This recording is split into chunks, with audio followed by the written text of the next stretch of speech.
Hey everybody, you got Marcel again. How we all doing? So for tonight, I want to discuss around a concept I've been working on for a while. An observation, you could say. I haven't sorted it all completely out, and I kind of want you guys' help on it. I know I'm on to something important, but I can't quite put in the pieces. It's a little bit like projection, but almost from a different perspective. Allow me to explain. So, have you ever noticed how women will project whatever's wrong with them or whatever problems they have with a situation on other people around them? If they're cheating on their man, they'll accuse him of cheating first. And we've all talked about that, right? If they're lying about something, they'll randomly start accusing people around them of lying. There is a psychological reason why that happens. It's the state of mind that the person, whether it be a man or a woman, is in. The state of their mind causes them to see those flaws in everything around them. Sometimes, even on a more conscious level, it can be a defense mechanism to prevent them of being accused of the very thing that they're doing or thinking about. Well, not everybody automatically falls for that. A lot of people are wise on it and can pick up on it.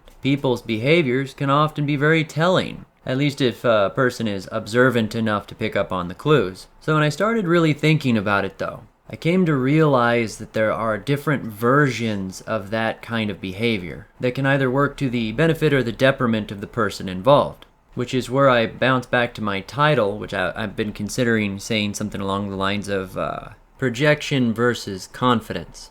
In essence, when a person is adamant about something enough or behaves as if something is true, they can often create that reality around them. When it comes to human nature, a lot of times people won't invest the energy to disagree with the reality that's being shown to them by that individual, especially if they don't have a personal interest.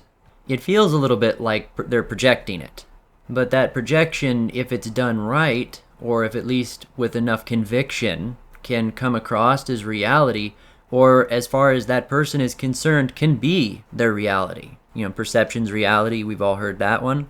Take, for example, a couple in a relationship. The woman starts accusing the man of cheating, even though he's done nothing. Or for the sake of argument, maybe he has. As far as their relationship is concerned, their little bubble, their world that they're living in, that reality is true, at least as far as she's concerned. And as far as the two of them being together goes, it might as well be true regardless of what actually happened, because that's the reality that she's creating. It always really sucks when a woman puts a guy in that position, or anybody puts someone in that position where they're almost backed into a corner and they're defending their own reality. Like, let's say the other person, I don't want to gender this necessarily, though I don't really see a male using this kind of technique very often. The other person hasn't done anything wrong, and they're trying to prove that, but they've got them so wound up in defense mode that they seem guilty. They seem like they've committed the act just by the fact that they're continuously defending themselves. It got me thinking about how people can behave in certain ways around others and create that reality, the reality that they want, by the way they behave, regardless of what the truth of the situation might be. And I think I have found a way that it might apply to men, in the sense that it could be used as a tool to positively affect the outcome of a situation the man might happen to be in. There might be a specific name for this kind of fallacy or argument technique that I'm just not aware of, so correct me down below if there is one. If I have lost you, let me give you a couple of examples to tie it all together. My mother used to teach me that whenever I did something wrong, I should always confess it up front. That by snitching myself off, I would be less likely to get in any kind of trouble because it was coming from me, as opposed to somebody else narking on me. Well, getting into the military, it's a lobster pot. People would always try and climb on each other, drag each other down, snitch on each other, in a way to look better to the boss, the sergeant, the officer, whoever was in charge. Also to minimize the collateral damage of the person having done something wrong in the first place. Perhaps they never realized that they were doing the trainers' jobs for them. 90% of the time, the people in charge would never know they were, for example, smoking in the bays when they weren't supposed to, if they hadn't been snitched off. They would have gotten away with it if it weren't for their buddies screwing them over. Well, back when I was doing my initial training, I would follow my mother's philosophy, and I would always snitch myself off when I screwed up. By nature, I would act like it was a big deal, and I was very remorseful for it. Well, unbeknownst to me, the fact that I was acting like it was a big deal made it a big deal, and they went along with that and punished me harder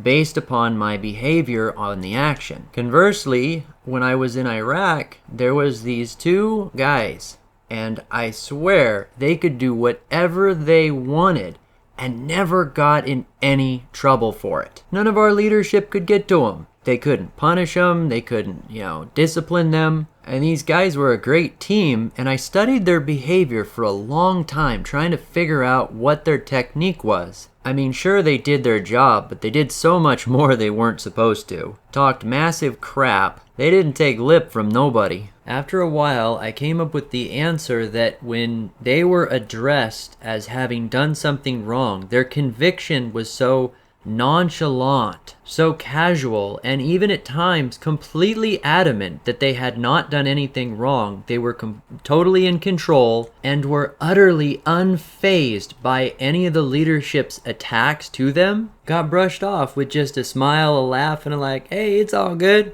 Even a terrible mistake on their part was something of a laughing matter, though it was never something to the extent of loss of life or anything. These were lower-ranking soldiers, by the way. That none of our leadership could touch them, and they completely knew it, too. Not once did I ever actually hear them have to defend their actions. So there's a couple of ways I'm trying to look at it. Either they were presenting that they were not in any trouble, and everyone was going along with that reality, or the defense of being accused of being in trouble was to simply behave as if they were not. I did something of a test with one of my friends to this effect. Picture this. Young woman, 19 years old, getting treated by her parents as if she were a child. Something of an emotionally abusive family. In an effort to help her, I was giving her advice. Her parents were accusing her of things that hadn't actually happened or were taken drastically out of context and punishing her in an effort to control her and make her do things that they wanted. Like, they wanted her to go to her room for some stupid reason. They would accuse her of stuff, get in a big fight over it, and then send her to her room. Maybe it wasn't because of what she did originally, it was because of her attitude in return for being accused. So what I suggested to her was next time they start some of this nonsense was to act calm, reassured, confident, and simply say that she didn't know what they were talking about and the thing that she was being accused of never happened. And when they tried to fight her on it, yell and scream and make it become a big argument where she was defending herself just to stand her ground. It's like, I don't know what you're talking about. I never did that. It didn't happen. Well, the mindset that she had been stuck in previously to that was to fight and argue to the death. Metaphorically speaking, of course. That unyielding, exaggerated defense was exactly what her parents in this kind of an abusive scenario were planning on. They were counting on it because that's a behavior they wanted from her. Bear with me now, I'm going to tie this all together in a minute. In an abusive relationship, and whether it be with family or otherwise, in a lot of cases, when it's between a man and a woman, and she is abusing him, I suggest that she knows openly that he has done nothing wrong, and that accusing him is trying to create that reality where he's defending himself against her. And that's the real behavior she's trying to get out of him. She wants him in the position of defense. When I told my friend to simply calmly stand her ground and not accept that their accusations were valid, not to argue against them, but rather to dismiss them as reality. Make it like it's not a big deal and just say, I never did that. Her parents were so floored by her change in behavior that they actually admitted that she had never done it, and they gave her a hug, apologized for having accused her in the first place. The normal outcome of such nonsense would have been, kicking and screaming and her getting thrown in her room. And keep in mind, this is for an adult woman. That's the kind of family she was stuck in. She was in an abusive environment. A mild one, perhaps, and primarily emotional abuse, but nonetheless. This is something almost every man can relate to. Crazy, pointless accusations, that is.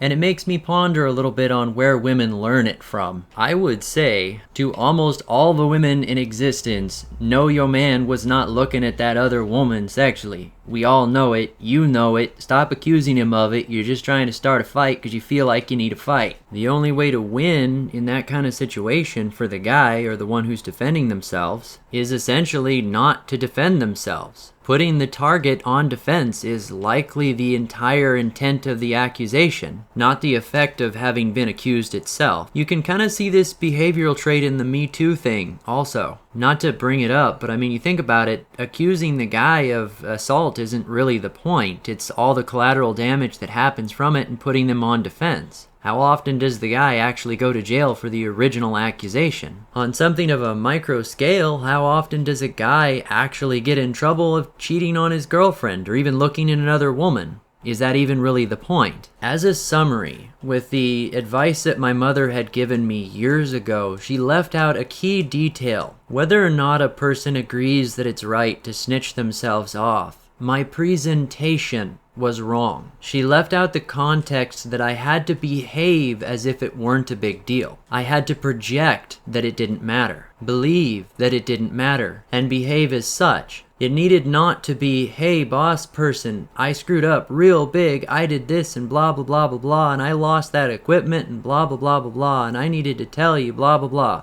No, the effect would have been much better if I'd gone up and said, hey, boss guy, hell of a day. I lost this piece of equipment. Just my luck, right? Slither away. How are they supposed to react to that? Yeah, I mean, the possibility is still there that I'll get the crap kicked out of me, metaphorically. But what are the chances of that happening if I don't give them the opportunity to behave that way? If I don't leave myself open for it? Substantially smaller, right? Anyway, to tie it all together, basically, the concept of someone projecting what they want to be real or what they feel is real to them on everyone around them or on a particular person, and the defense against that action by an equal opposing reality being projected back. In essence, it comes down to confidence. I would suggest, and this may have nothing to do with girlfriends, but any of you guys out there that are getting accused of things and dragged into arguments repeatedly, if it becomes something of a pattern, consider the actions you're doing in response to said accusations. Are they implying that you're on defense? Are they implying that you're guilty? What reality are they presenting? I mean, we all eventually get accused of something, whether or not we've actually done it.